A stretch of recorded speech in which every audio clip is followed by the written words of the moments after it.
¿Tú sabías que en quechua hay una grafía que puede sonar de distintas formas? Veamos cuál es.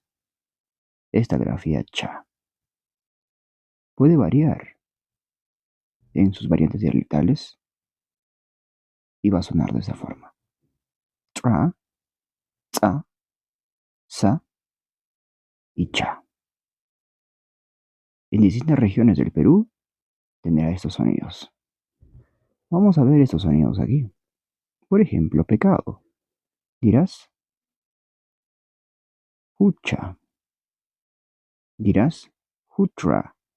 Dirás también hutza. O también dirás husa o hucha. Puedes decir pacha. Hay alrededor de 23 significados. Por lo general se entiende como tiempo-espacio. Puede ser y sonar como patra, patza, pasa o pacha, haciendo referencia al tiempo y espacio, porque también tiene otros significados. Es polisémico. Tenemos un verbo que es barrer y tenemos su raíz, picha, que puede sonar como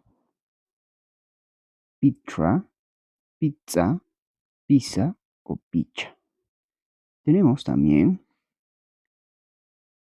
otra palabra que es chacha y puede sonar como cha, tsa o tsa, tsa.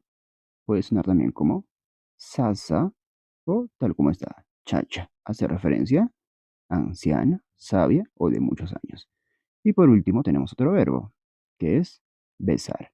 La raíz se dice como mucha y puede sonar como, ya sabes, mutra, mutza o musa o mucha.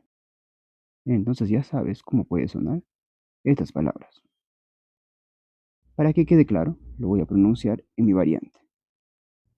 Hutza, hutza, pescado.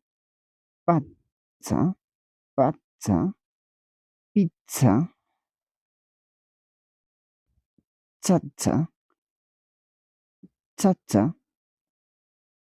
Y por último, mutza, mutza, mutza.